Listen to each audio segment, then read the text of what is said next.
PJHL pauses hockey season until January 27th due to provincial restrictions.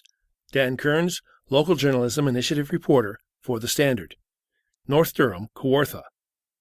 Provincial Junior Hockey League PJHL teams, Port Perry Mojacks, Uxbridge Bruins, and the Little Britain Merchants, are going on hiatus for at least the majority of this month.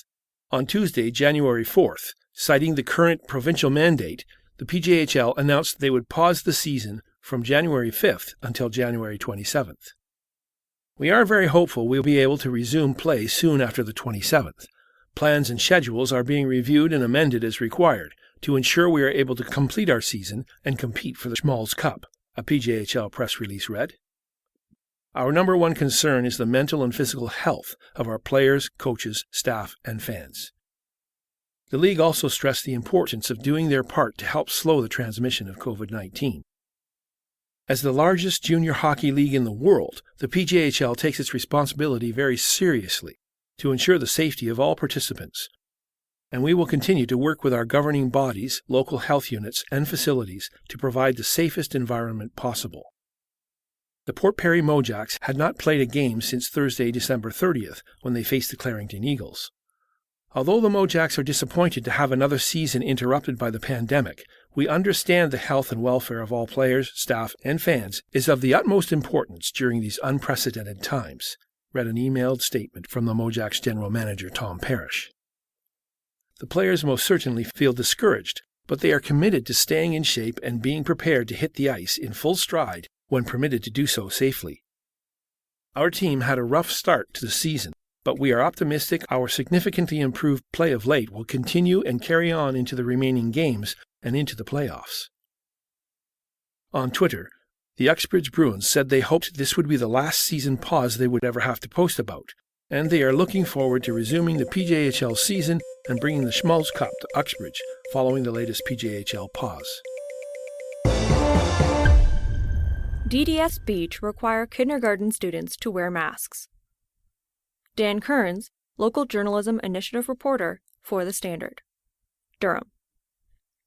The Durham District School Board, DDSB, has decided to require kindergarten students to wear masks when in-person learning returns to their schools. The decision was made at a special board meeting held on Wednesday, January 5th. What I know is there are conflicting views on masking. There are conflicting views on the masking of smaller children in particular.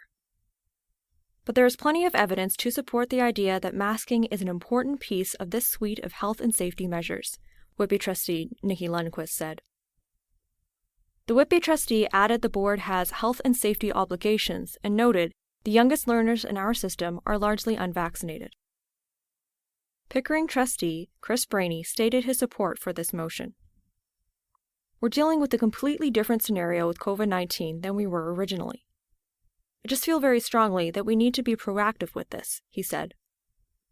The motion also received support from another Whitby trustee. Wearing a mask causes no physical harm to anyone, trustee Scott Templeton said. But Ajax trustee Donna Edwards brought up communication concerns regarding this change. I have a huge concern of further delay to speech and language, social and emotional development for our kindergarten students who have special education needs, ESL needs, or students who may not yet be identified with learning needs. The impact will be even higher for children in schools identified with low EDI, early development instrument scores, or at-risk schools, she stated. However, a 5-3 vote approved the kindergarten masking motion. Scugog Councillors hear latest COVID-19 related information plans. Dan Kearns, Local Journalism Initiative reporter for The Standard. Scugog.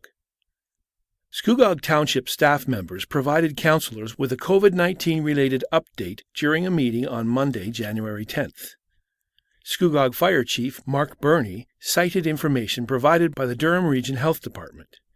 Vaccination rates in Scugog for those 12 years and older have increased to over 90.4% with at least one dose, and 88.2% being fully vaccinated. Vaccination rates for those 5 to 11 years of age have also increased to 51.2%, with at least one dose, and 3% being fully vaccinated, he said. However, the rapid spread of the Omicron variant has led to changes in the way the township conducts business. Community spread continues to drive the source of case exposures, followed by household contacts. These conditions, along with the province's return to a modified Step 2 of the reopening framework, have resulted in the closure of our recreational amenities and a return to provide municipal services virtually or by appointment only, Chief Burney explained. Public Works Director Carol Coleman said this recent wave of cases has led to further staffing-related planning. The spread of the recent variant is a concern to everyone and is causing staff shortages in many areas, such as hospitals and businesses.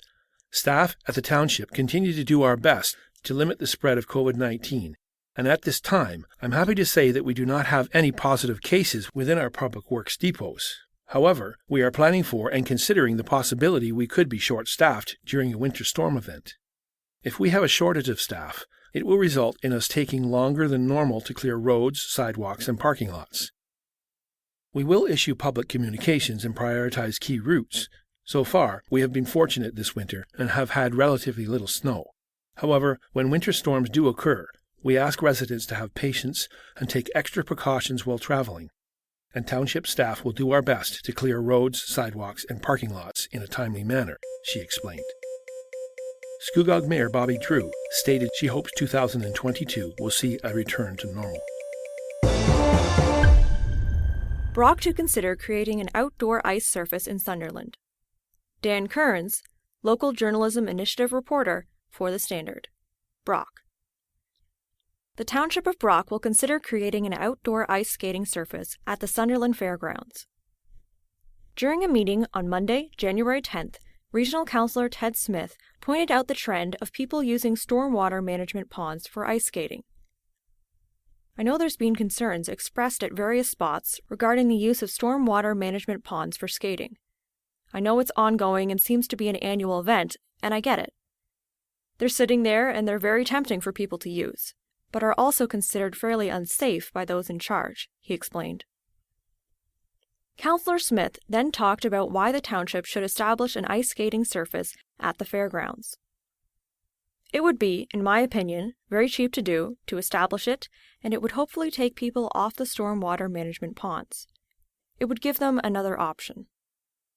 Fire Chief Rick Harrison pointed out there would be a liability issue which the township would have to work out first.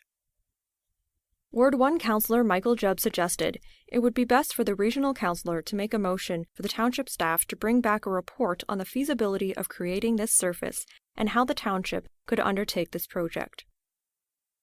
When the regional councillor questioned what the liability issue would be, Councillor Jubb pointed out there would need to be planning to ensure kids are wearing helmets, and if someone falls on the ice and injures themselves, the township could face a liability issue there as well.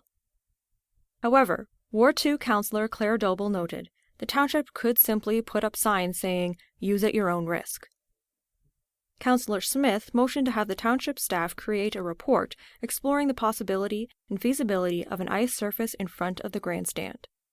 The motion was seconded by Ward 4 Councillor Crea Pettingill. "We probably all love the idea of being able to skate outside in the fresh open air," she said.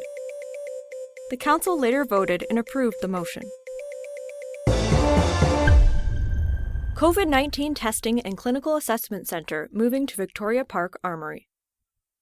Ryan Young, Communications and Public Affairs Officer, Ross Memorial Hospital. Kawartha Lakes. Ross Memorial Hospital's COVID-19 Assessment Centre, which provides COVID-19 testing and clinical assessments, will move to the Victoria Park Armoury starting Tuesday, January 11th. Appointments are available on-site Monday to Friday from 8:30 a.m. to 4:30 p.m. and are not available on statutory holidays. COVID-19 tests are by appointment only. To book an appointment, if you are eligible, please call 705-328-6217. Due to current demand, there may be a delay in getting through or leaving a message. Please continue trying and refrain from leaving multiple messages. You will receive a call back within 1 to 2 business days. In addition to testing, Ross Memorial's COVID-19 Assessment Centre offers clinical assessments to support community members with known or suspected COVID-19 infection, to conserve needed capacity in our emergency department. Clinical assessments are intended for people with worsening symptoms or who have been advised by a healthcare professional who requires an assessment and diagnosis for their symptoms. This is because their symptoms cannot be safely self-monitored at home, but they are also not experiencing severe symptoms which would require emergency care. Individuals who a healthcare professional has directed to seek a clinical assessment are asked to book an appointment through the same 705-328-6217 phone number. The Victoria Park Armoury is located in Lindsay at 210 Kent Street West. The Standard podcast was produced by Greenstream Studio for the Standard newspaper.